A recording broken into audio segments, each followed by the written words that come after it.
স্টেশনের প্ল্যাটফর্মে দাঁড়িয়ে আছেন, ট্রেনে করে কোথাও যাবেন বলে হঠাৎ জানতে পারলেন ট্রেন 5 মিনিট লেট। 5 মিনিট কতই বা সময়? মাত্র 300 সেকেন্ড। আমাদের দেশে এটি কোনো ব্যাপারই না, আমরা অভ্যস্ত, আমরা মেনে নিয়েছি। স্টেশনে দাঁড়ানো যাত্রীরা মনে মনে দীর্ঘশ্বাস ফেলে ভাবছেন 5টা মিনিট নষ্ট হলো। কিন্তু এই অতি সাধারণ 5 মিনিট যদি একটি ফাঁদ হয়, আপনার জীবনের এই 5 মিনিটের ভূমিকা দেশের অর্থনীতিতে কিন্তু মারাত্মক। সামান্য একটু দেরি দেশের জিডিপিকে নিঃশব্দে ধ্বংস করে দিচ্ছে। আসুন একটা সহজ অঙ্ক করি।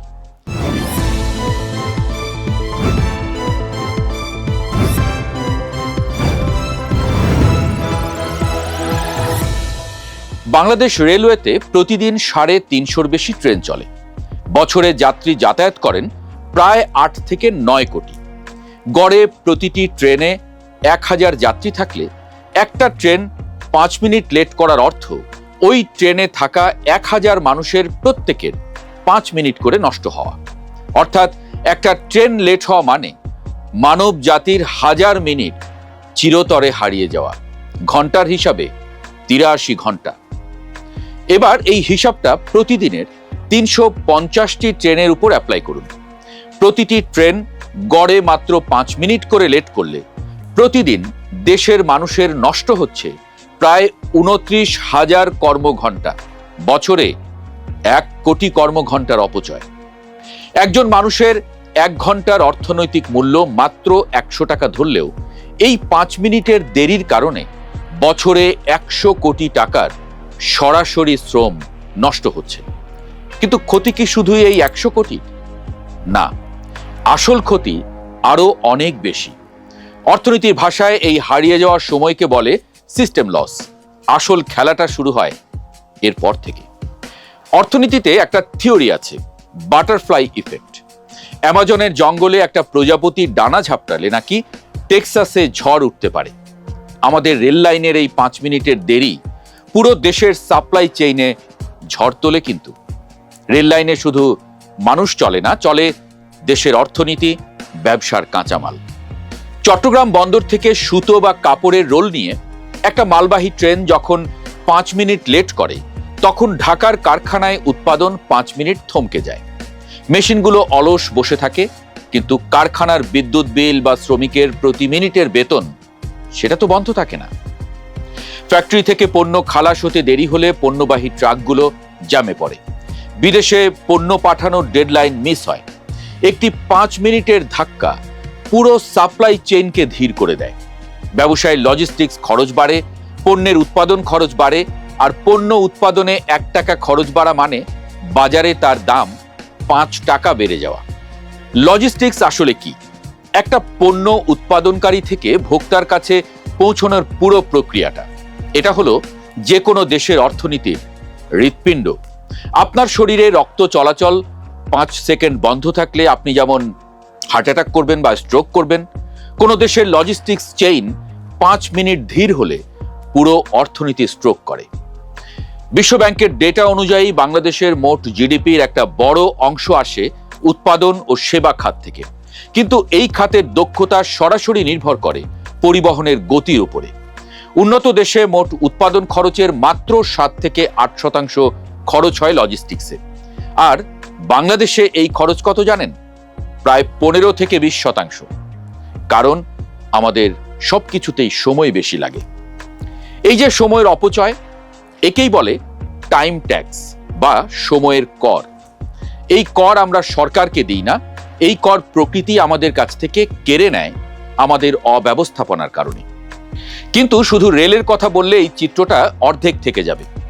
আসল ধ্বংসলীলাটা চলে আমাদের সড়ক পথে। দেশের 80% বেশি পণ্য এবং যাত্রী পরিবহন হয় সড়ক পথে। আর এই সড়ক পথের চাকা প্রতিদিন ঘন্টার পর ঘন্টা অচল দাঁড়িয়ে থাকে। আপনি যখন ঢাকা চট্টগ্রাম মহাসড়কে বা টঙ্গী গাজীপুর রোডে জ্যামে আটকান, তখন সেটা শুধু একটা গাড়ির আটকে থাকা নয়, ওটা হলো জিডিপি আটকে থাকা। রপ্তানির জন্য তৈরি পোশাক বোঝাই একটা কাভার্ড ভ্যান যখন জ্যামে 5 ঘন্টা বসে থাকে, তখন বিশ্ববাজারের ডেডলাইন মিস হয়। বায়াররা অর্ডার বাতিল করে দেয়, অথবা বাধ্য হয়ে সেই পণ্য পাঠাতে হয় এয়ার শিপমেন্টে। যে কাঁচামাল রেলে বা ট্রাকে 1 টাকায় পাঠানো যেত, এয়ারে পাঠাতে লাগে 10 টাকা। উদ্যোক্তার লাভ তখন শূন্য, ফ্যাক্টরি পরে লোকসানে।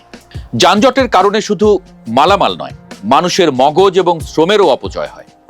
ঢাকার যানজটে প্রতিদিন গড়ে একজন মানুষের 2.5 থেকে 3 ঘন্টার সময় নষ্ট হয়।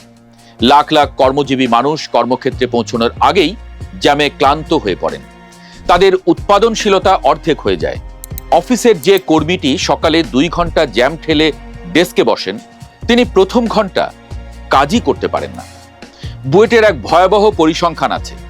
শুধু ঢাকা শহরের যানজটের কারণে বছরে প্রায় 1,40,000 কোটি টাকার ক্ষতি হয়। এই টাকাটা আমরা পুড়িয়ে ফেলি। গাড়ি যখন জ্যামে দাঁড়িয়ে থাকে, তখন কোটি কোটি টাকার জ্বালানি স্রেফ ধোঁয়া হয়ে বাতাসে উড়ে যায়। পরিবেশ দূষিত হয়, মানুষের ফুসফুস নষ্ট হয়, আর দেশের রিজার্ভের টাকায় কেনা তেল বাতাসে উড়ে যায়। সড়কপথের এই মহা জ্যাম আমাদের অর্থনীতিকে প্রতিদিন উই পোকার মতো কুঁড়ে কুঁড়ে খাচ্ছে। এবার একটু আমাদের চোখটা বৈশ্বিক বাজারের দিকে ঘোরানো যাক। জাপানের বুলেট ট্রেনের গড় লেট কত জানেন? বছরে মাত্র 24 সেকেন্ড। হ্যাঁ, আপনি ঠিকই শুনেছেন। কোনো নির্দিষ্ট ট্রেনের কথা বলছি না, সারা বছরের সব ট্রেনের গড় বিলম্ব মাত্র 24 সেকেন্ড। সেখানে যদি কোনো ট্রেন 5 মিনিট লেট করে, তবে সেটাকে জাতীয় দুর্যোগ হিসেবে দেখা হয়। রেল কর্তৃপক্ষ প্রতিটি যাত্রীর কাছে ব্যক্তিগতভাবে লিখিত ক্ষমা চায়। তাদের টিকিটের টাকা ফেরত দেওয়া হয়। অফিসের জন্য লেট সার্টিফিকেট দেওয়া হয় যাতে চাকরিতে সমস্যা না হয়। কেন তারা এটা করে? কারণ তারা জানে সময় মানেই টাকা। উন্নত বিশ্ব তাদের লজিস্টিক্স চেইনকে এত নিখুঁত করেছে যে সেখানে 1 সেকেন্ডের হেরফের মানে কোটি ডলারের লোকসান। জার্মানিতে কারখানায় পণ্য পৌঁছানোর জন্য জাস্ট ইন টাইম মডেল ব্যবহার করা হয়, অর্থাৎ কারখানা কোনো কাঁচামাল গুদামে জমিয়ে রাখে না। ঠিক যে মিনিটে উৎপাদন শুরু হবে, ঠিক সেই মিনিটে কাঁচামালবাহী লরি এসে কারখানার গেটে দাঁড়াবে। সেখানে 5 মিনিট লেট মানে পুরো কারখানার শিফট বাতিল, কোটি কোটি টাকার লোকসান। আর আমাদের দেশে 5 মিনিট তো ছেড়েই দিন, 5 ঘন্টা লেট হলেও আমরা মেনে নেই। এই মেনে নেয়ার মানসিকতাটাই আমাদেরকে বৈশ্বিক বাজারে পিছিয়ে দিচ্ছে। বাংলাদেশ রেলওয়ের আয়ের একটা বড় অংশ আসার কথা ছিল মালবাহী বা ফ্রেইট ট্রেন থেকে। পৃথিবীর সব দেশে যাত্রীবাহী ট্রেনের চেয়ে মালবাহী ট্রেনকে বেশি গুরুত্ব দেওয়া হয়, কারণ মালবাহী ট্রেন অর্থনীতিটাকে সচল রাখে। কিন্তু আমাদের দেশে ঘটে উল্টো ঘটনা। যাত্রীবাহী ট্রেনকে পাস দিতে গিয়ে মালবাহী ট্রেনকে ঘন্টার পর ঘন্টা লুপ লাইনে দাঁড় করিয়ে রাখা হয়। আপনি ফেরিঘাটে বা গুরুত্বপূর্ণ সেতুর দিকে তাকালেই দেখবেন হাজার হাজার ট্রাক লাইন ধরে দাঁড়িয়ে আছে। যাত্রীবাহী বাস বা প্রাইভেট কার আগে পার হবে, পরে ট্রাক। অথচ কাঁচামাল বোঝাই একটা ট্রাক বা ট্রেনের 5 মিনিটের লেট লুপ লাইনে গিয়ে 5 ঘন্টা হয়ে যায়। তেলের অপচয় বাড়ে, কার্বন নিঃসরণ বাড়ে, সামান্য সময়ের অব্যবস্থাপনা পুরো দেশের পরিবহন খাতকে অদক্ষ করে তুলছে। গত 50 বছরে বাংলাদেশের যোগাযোগ খাতে লাখো কোটি টাকার বিনিয়োগ হয়েছে, মেগা প্রজেক্ট হয়েছে, নতুন নতুন রেল লাইন বসেছে, ব্রিজ হয়েছে, মেট্রো রেল হয়েছে, কিন্তু ট্রেনের লেট করার অভ্যাস বদলায়নি। আমরা জাপানি বুলেট ট্রেন আনলেও আমাদের ট্রেন লেট করবেই, কারণ আমাদের সিস্টেম এখনো মান্ধাত্তা আমলে। যারা এগুলো পরিচালনা করছেন তারা নিজেদেরকে মহারাজা মনে করেন। চলনে বলনে গদাই লস্করি চাল। অর্থনীতিবিদরা বলেন শুধু সিমেন্ট আর রড দিয়ে জিডিপি বাড়ানো যায় না। জিডিপি বাড়াতে হলে সিস্টেমের দক্ষতা বাড়াতে হয়। 5 মিনিটের দেরি দূর করতে কোনো মেগা প্রজেক্ট লাগে না, লাগে শুধু সঠিক নিয়ম, ডিসিপ্লিন এবং জবাবদিহিতা। কিন্তু 5 মিনিট দেরির জন্য রেলওয়ের কোনো অফিসারকে কারো কাছে জবাবদিহি করতে হয় না। মজার ব্যাপার হলো কেউ তাকে কোনো প্রশ্নই করে না, যেন এটাই স্বাভাবিক।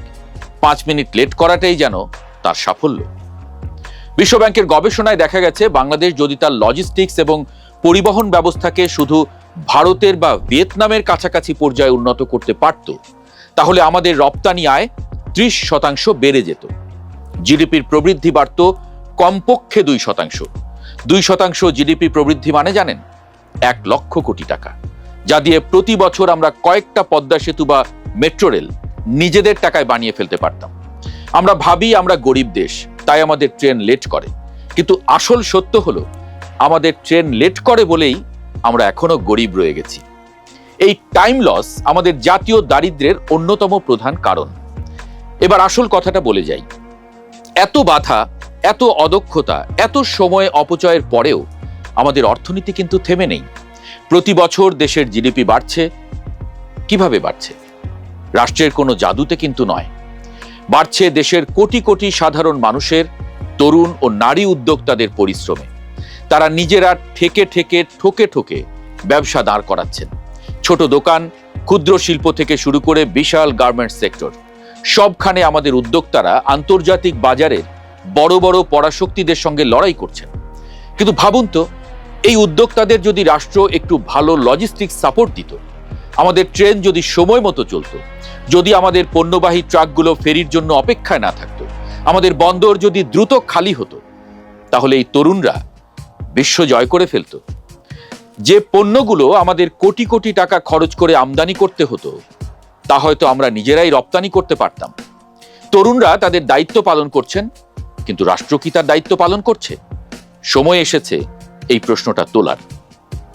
ছোট্ট একটা ছিদ্র যেমন আস্ত একটা টাইটানিক জাহাজকে ডুবিয়ে দিতে পারে, প্ল্যাটফর্মের ওই 5 মিনিটের লেটও তেমনি আমাদের সামগ্রিক অর্থনীতির এক অদৃশ্য ক্ষয়। এটি কোনো বিচ্ছিন্ন ঘটনা নয়, এটি আমাদের সময়ের মূল্য না দেওয়ার এক জাতীয় দলিল। আমরা যদি উন্নত দেশ হতে চাই, তবে আমাদের চিন্তাভাবনাও উন্নত করতে হবে। মেগা প্রজেক্টের গ্ল্যামার দিয়ে চোখ ধাঁধানো যাবে, কিন্তু দেশের ভাগ্য বদলানো যাবে না। ভাগ্য বদলাতে হলে আমাদের সময়ের হিসাব মেলাতে হবে। প্রতিটি সেকেন্ড, প্রতিটি মিনিটকে প্রোডাক্টিভ কাজে লাগাতে হবে। এরপর যখন স্টেশনে দাঁড়িয়ে কোনো ট্রেনের 5 মিনিট দেরি দেখবেন, তখন শুধু নিজের হাতঘড়ির দিকে তাকিয়ে বিরক্ত হবেন না। প্রশ্ন করুন, দেশের ভাগ্য নিয়ে অবহেলা করার, সময়কে হেলাফেলা করার এই বিলাসিতা কি আমরা আসলেই আর সইতে পারি?